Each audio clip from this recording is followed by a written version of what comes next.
And that's what those scriptures? Those scriptures are for responsibility. And so I need for someone to read. Well, first of all, let me go ahead and ask you, like I always do, what is your personal definition of responsibility? When you think of responsibility, or we'll go with the root word, responsible, what do you think of? Yes? I think of ownership. Okay.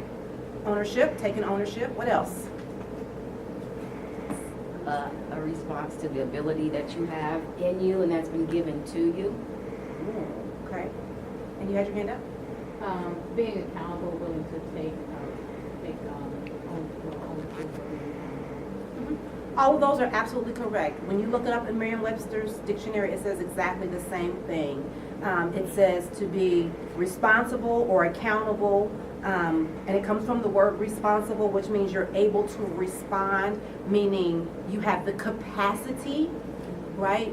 When we hold you responsible, it's because we know that you know better. You have the capacity to respond in the correct manner or in the moral way. And so when you're talking about someone who is responsible or who exercises responsibility, you're talking about the trust factor.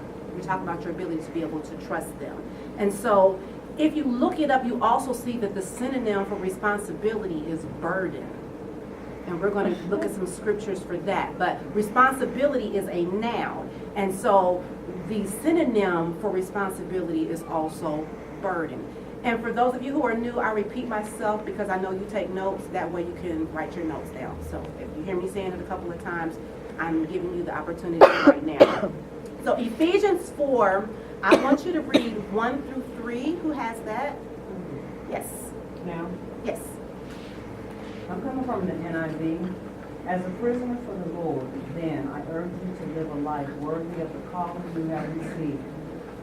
Be completely humble and gentle. Be patient, bearing with one another in love. Make every effort to keep the unity of the Spirit in the bond of peace. There is one body and one Spirit, just as you were called to one hope when you were called. Okay. Someone read, thank you. Ephesians 6, I need you to read 10 through 14.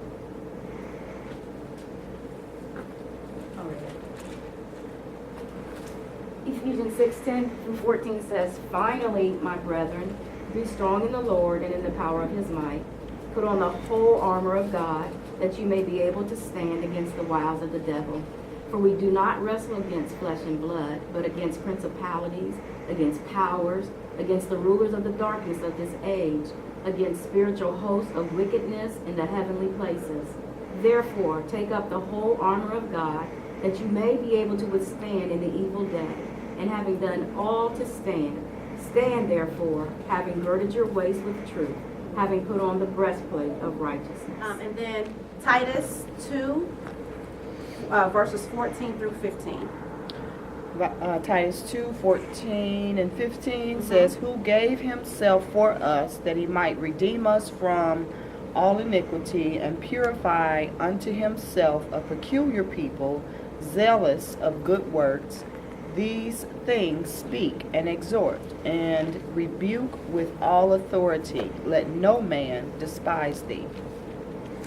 The other verse that I wanted to add was that when he talks about his burden being light, and that's the other one that was in there. And so I want to just say about responsibility that God gives us 4 areas in which we are to be responsible for. The first area of which our responsibility is to God himself. We are to honor him, we are to worship him, we are to pray. We are to honor him, we are to worship him, and we are to pray. And so God gives us some very direct orders on what it looks like to honor him.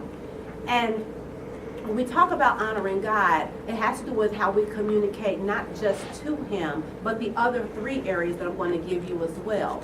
The second area that he talks about where our responsibility is ourselves. We are responsible for how we talk, how we carry ourselves, and basically how we represent him as ambassadors of the kingdom. And so when you talk about responsibility, there's these 4 pillars. The first one is to God, but the second one is to yourself. How do you honor yourself? How do you present your temple? How do you conduct your speech? How do you present God to the world? So we're talking about responsibility, we're talking about what he trusts you to be able to respond to now that you know who you are. And so responsibility is really about identity. It really is about identity. I was telling my son on the way over here that I come from a very large family. My grandmother had 17 children, and with the same man. And yes, honey, with the same man. They are all Smiths. And I was telling my son, part of the generational, I call it a curse and a blessing, is that women are always trying to marry into the Smith family. Because and I don't really understand it knowing them, because my son said, well, why? I was like, I don't know.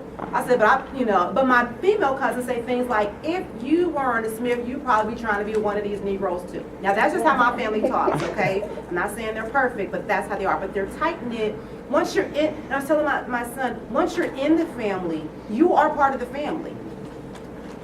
Even if you divorce and you move to another state, seriously, my mom and my father separated before I entered kindergarten. They still call my mom aunt. They still respect her as his wife, even though they were never married. She still embraces family. When I go to family reunions, when I go to Smith family reunions, my mom, they ask where my mom is. Okay, that's how my family is. And it's this thing where I tell my son, one of your responsibilities that I'm trying to teach you as a Christian, and not necessarily as a Smith, is you have to know that women are always trying to get into the Smith family. There is this blessing and a curse. And you have to be more responsible because your identity goes beyond being a Smith. You're a man of God. And you can't be like the other men in our family who have all these children or all these women, because it's very easy, because they come. And so when you look at responsibility, it's your ability to respond morally correct and do the right thing in all situations, regardless of who you were, but with the knowledge of who you now are.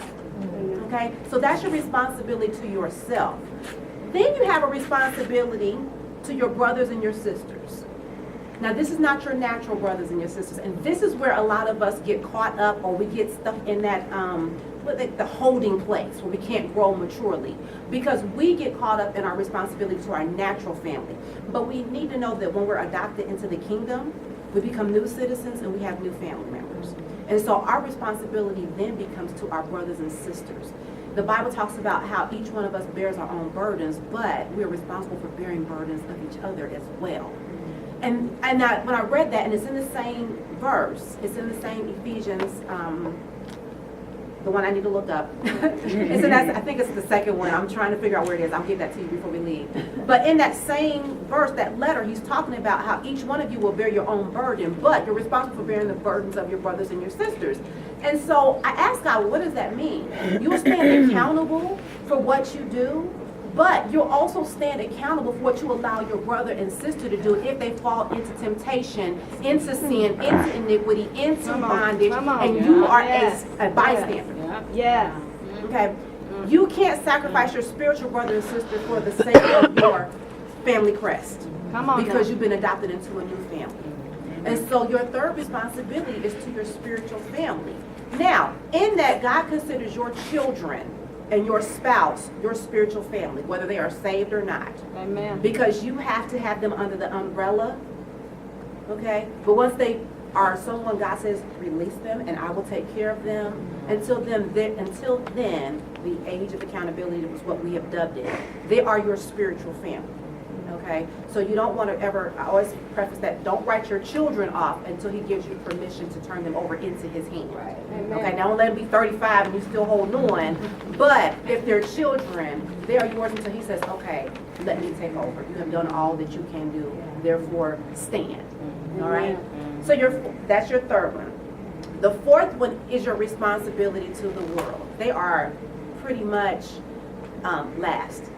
And I don't want to say last like way off or far, but you have to have, number one, your relationship with God so that you're strong. And you have to know who you are and your identity.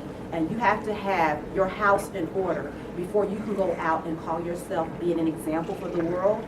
Because your ministry is your first home. I mean, your home is your first ministry, your primary ministry. And if that's not together, you can't be a witness to the world.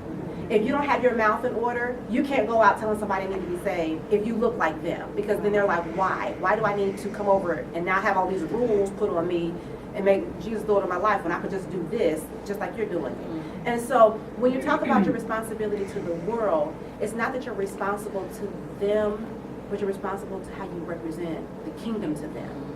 Amen. And how God in you and your testimony can relate to them.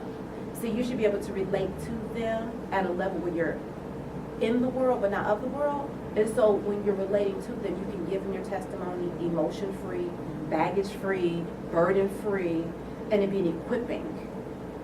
And then they can be pulled in because they can find that spirit of hope in your testimony, which is the spirit of prophecy of Jesus Christ. So we want to make sure that our testimony, which is the testimony of Jesus Christ, how I got saved, is a prophetic word that I can use now that I'm no longer in the world, but I can use it to go into the world and pull you out of the world. Okay, so you have those 4 pillars for responsibility. Really short and sweet. Was that my 10 minutes for that one? I wouldn't check it, but it sounded about right. All right.